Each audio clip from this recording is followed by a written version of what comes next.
La bouillave sur YouTube. Après avoir réagi à la saison 2 en blaguant, il est temps pour moi de donner un avis construit sur Nouvelle École saison 2. Déjà, je tiens à commencer en disant bravo à tous les participants et en les félicitant pour le parcours qu'ils ont fait dans cette saison. Ils peuvent être fiers d'eux. Et bravo à Yous pour avoir remporté l'émission. On va faire une structure de vidéo qui est vraiment simple. On va commencer par les points positifs, ensuite les points négatifs, et puis on va faire une petite synthèse à la fin. Tout simplement, est-ce qu'on est en cours de français? Je ne sais pas. On est chez la bouillave. En tout cas, let's go! Point positif, il n'y en a pas beaucoup, mais on va commencer par eux. La première chose que j'ai remarqué, c'est une amélioration du jury. C'est-à-dire que leurs remarques, les interventions qu'ils faisaient se sont légèrement améliorées. SCH, c'était plutôt correct dans l'ensemble, comme la saison 1. Et Niska et Shai se sont un petit peu plus appliqués pour donner des avis un petit peu plus concrets, un petit peu plus réfléchis.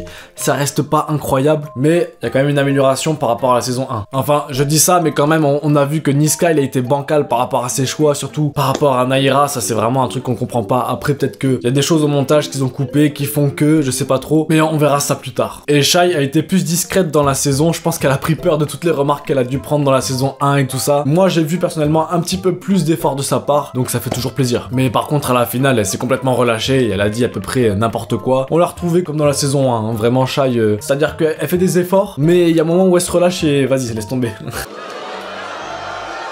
Voilà, la maturité. Si vous n'avez pas d'idée de jury, vous pouvez prendre la bouillave par exemple, excellent. Ou sinon, juste une proposition de jury comme ça, moi je dis vous mettez Nino, Kobalade et Stavo, et là vous avez des bonnes remarques, un avis construit. Comment ça vous aimez pas l'idée? Il y a un autre point positif, c'est qu'ils sont allés chercher des artistes aux Antilles. On parle de rap francophone, donc on est allé chercher en Belgique, et c'est cool que cette saison là ils soient allés chercher aux Antilles aussi, mais ça reste quand même entremêlé de points négatifs parce que c'est quelque chose qui a été mal vécu par les Antillais en général et les gens d'outre-mer, parce que les artistes sont partis dès la deuxième épreuve et qu'ils avaient aussi beaucoup de pression sur eux qui représentait beaucoup trop, et que les artistes qui ont en tout cas accepté de participer ne semblait pas forcément être entièrement prêt pour participer à l'émission. C'est dommage parce que le rap en dehors de la France métropolitaine, c'est une musique qui mérite de briller, qui est plutôt intéressante, donc c'est dommage. Et ensuite un autre petit point négatif dans ce point positif, c'est que les Antilles ça représente pas du tout tout l'outre-mer. Après je comprends que ça peut être compliqué et tout ça, mais c'est dommage qu'on n'ait pas une représentation totale de toutes les îles et tout ça. Ensuite je trouve qu'il y a une amélioration sur les prods qu'ils ont donné aux artistes. Alors calmez-vous, ça reste pas incroyable non plus, c'est pas des prods de fou malade, c'est que par rapport aux prods de l'an dernier, qui était vraiment nul je trouve. Pour le coup cette année c'était un petit peu mieux, les prods sonnaient un petit peu moins génériques, plus actuels et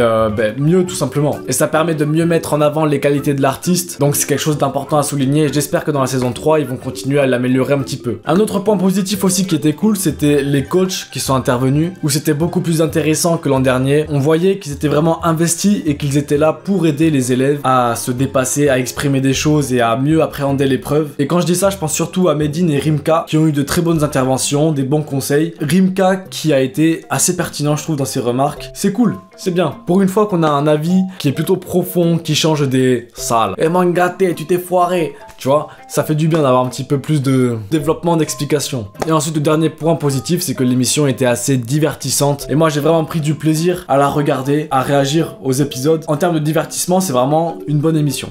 Maintenant, j'espère que les points positifs vous ont régalé. Parce que maintenant on va passer au point négatif qui est un peu plus dans la critique. Et que j'espère personnellement qu'ils vont améliorer l'émission sur ces points-là. Les points négatifs. Premièrement, on a Shai.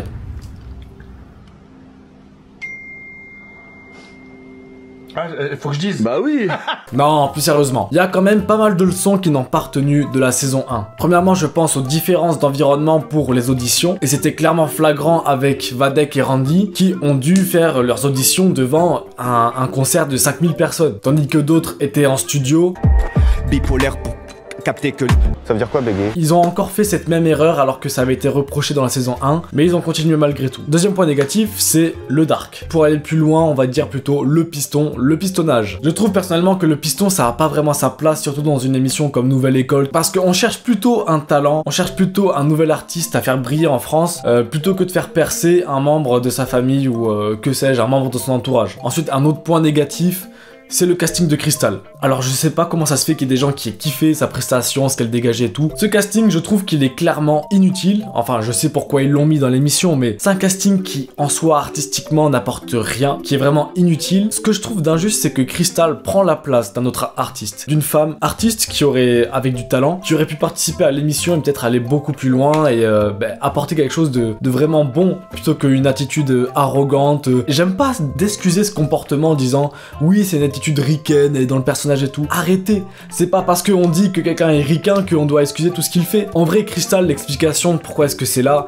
et qu'ils ont sacrifié le talent d'une autre femme, c'est tout simplement que elle est là pour créer du buzz, de l'audimat. Moi personnellement, je l'en veux pas parce qu'elle est victime de ce système-là. C'est-à-dire que, en vrai, la prod, ils savaient qu'elle irait pas loin dans l'émission, je pense. Ils savaient que artistiquement, elle apportait pas forcément grand-chose. Et je pense personnellement qu'ils l'ont vraiment prise pour se dire, elle a une forte personnalité, elle est là pour faire du buzz. Et il faut pas oublier que Nouvelle École, c'est une émission de télé-réalité. Ce n'est pas du tout une émission qui est axée sur l'artistique, le rap, le musical. On pourrait croire que, mais non, ça reste une télé-réalité. Donc c'est pour ça que moi je suis convaincu en tout cas que Crystal a été choisie uniquement pour le buzz, uniquement pour faire parler, uniquement pour faire de l'audimat et apporter du divertissement, plutôt que de vraiment donner la chance à un talent, à une nouvelle création artistique et musicale. Ensuite, il y a un autre gros problème qu'ils doivent changer pour la saison 3, c'est tout simplement le délai entre les épreuves. Et ça, je ne comprends pas pourquoi ils ont fait une aussi grosse erreur dans la saison 1, mais ils ne l'ont toujours pas rattrapé dans la saison 2. Enfin, je dis que je comprends pas, mais je sais très bien pourquoi est-ce qu'ils l'ont pas fait. Je suis mitigé entre deux explications. C'est que je peux comprendre qu'il y a un planning à respecter,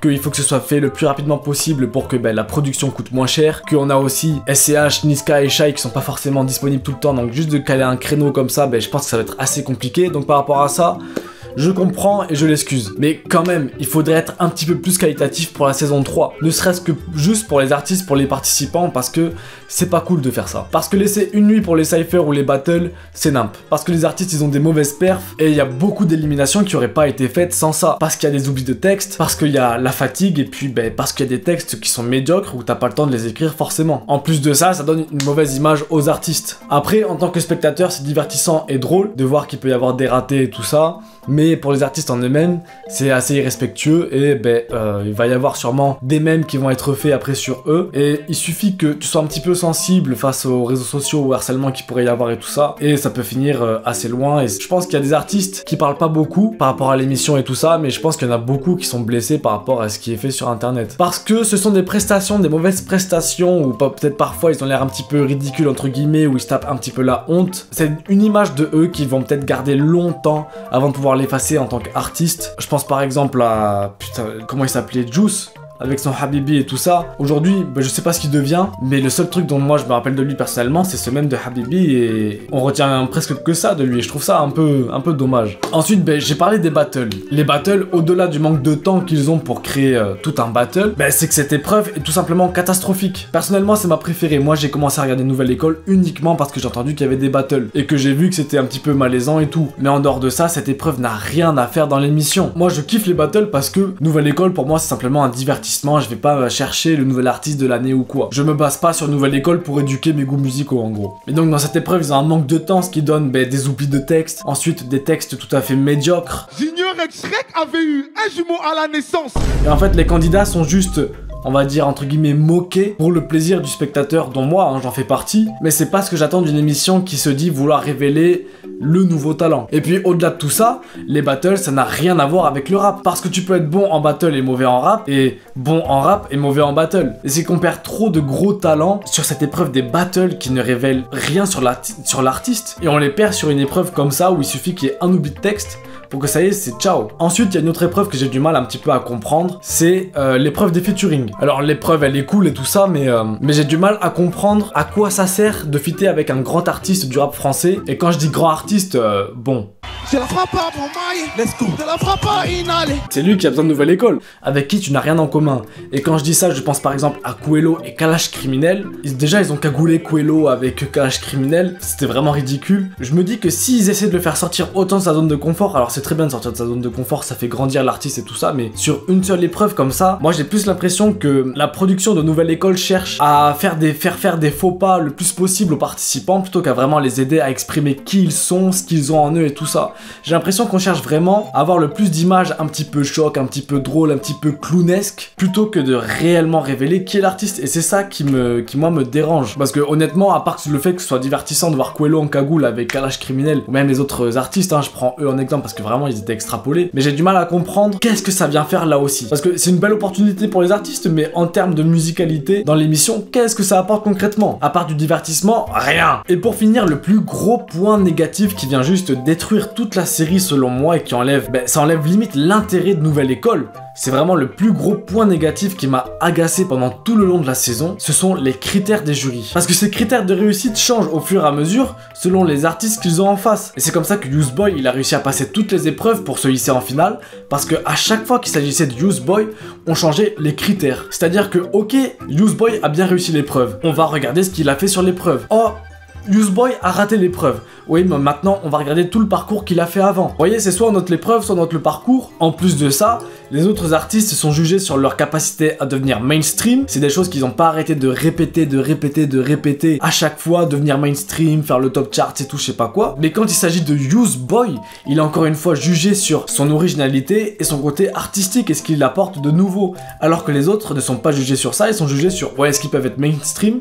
Alors que le jury le sait très bien que Useboy ne sera pas mainstream parce qu'il a un délire qui est trop bizarre, et malgré ça, ils jugent les autres candidats sur le fait d'être mainstream et ils font gagner un mec dont ils savent qu'il ne sera pas mainstream. Quelle est la logique? Le jury en pleine dissonance cognitive, ça suffit. Et on retombe encore une fois sur ça, c'est que c'est le plus gros point négatif de l'émission, c'est le jury. Et j'aurais pensé et aimé qu'ils le changent pour la saison 2, et j'espère qu'ils le feront pour la saison 3, parce que malgré tout, Shai, SCH, Niska, malgré leur grande carrière et tout ce que tu veux, ils ne sont pas forcément aptes à juger de telle manière. Parce qu'il faudrait plutôt prendre des artistes qui ont l'habitude de s'occuper d'autres artistes, ou en tout cas qui gèrent peut-être un label, parce que eux seraient plus aptes, plus conditionnés à un avis sur les artistes qui passent devant eux. Et il faudrait, en plus de cette qualité, des artistes qui savent philosopher, qui savent réfléchir, qui savent émettre un avis. Et après je dis ça, vous savez, dans l'émission, ils viennent couper beaucoup de leurs avis pour donner un avis qui est réellement tranchant. Et en réalité, nous on a une analyse de l'extérieur qui est assez franche, directe et rapide. Et moi, en tout cas, je juge le jury de par ce que je vois, de par ce qui m'est montré. Et je me doute qu'ils doivent donner un petit peu plus d'avis quand ils font les remarques. Mais de ce qu'il en sort, alors à ce moment-là, il faudrait changer le montage. Mais de ce qu'il en ressort, c'est que les jurys ont des avis qui sont pas très réfléchis, qui sont assez mal exprimés. Ça manque clairement de matière et de profondeur à chaque fois.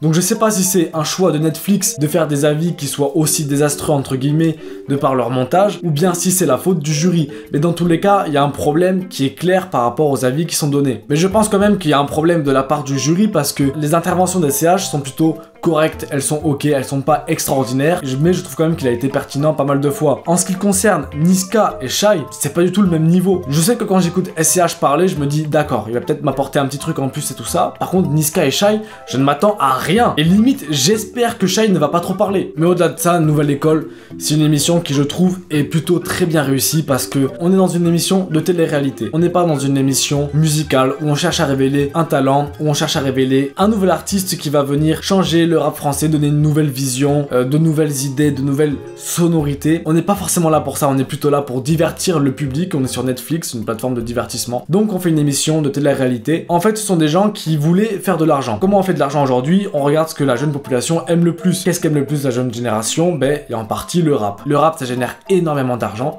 Donc, qu'est-ce que les producteurs vont faire? On va venir créer une émission de télé-réalité autour du rap. Et c'est une émission qui est très divertissante, qui est très bien réussie là-dessus, mais elle ne vient pas révéler un talent musical. En gros, moi, j'aime bien Nouvelle École, honnêtement, j'ai pas grand chose contre cette émission. Je regarde ça uniquement pour me divertir, je me base pas sur Nouvelle École pour construire mes goûts musicaux. Donc en termes de divertissement, une fois dans l'année, c'est la seule série que je regarde, Netflix, donc écoutez, moi ça me va très bien, je réagis dessus, je suis très content. Et faites attention à ce que vous regardez, soyez conscient de ce qui est dit aujourd'hui, faites attention à ce sur quoi votre attention se pose. Et puis vous, dites-moi votre avis dans les commentaires, je serais curieux de le lire, si vous avez apprécié l'émission ou pas, si vous trouvez que les points négatifs et positifs que j'ai soulevés sont les mêmes pour vous, que vous les avez ressentis comme ça. Vous m'écrivez ça dans les commentaires, je serais ravi de le lire. En tout cas, voilà mon avis sur Nouvelle École saison 2. On verra la saison 3 comment ça se déroule. Sur ce, prenez soin de vous.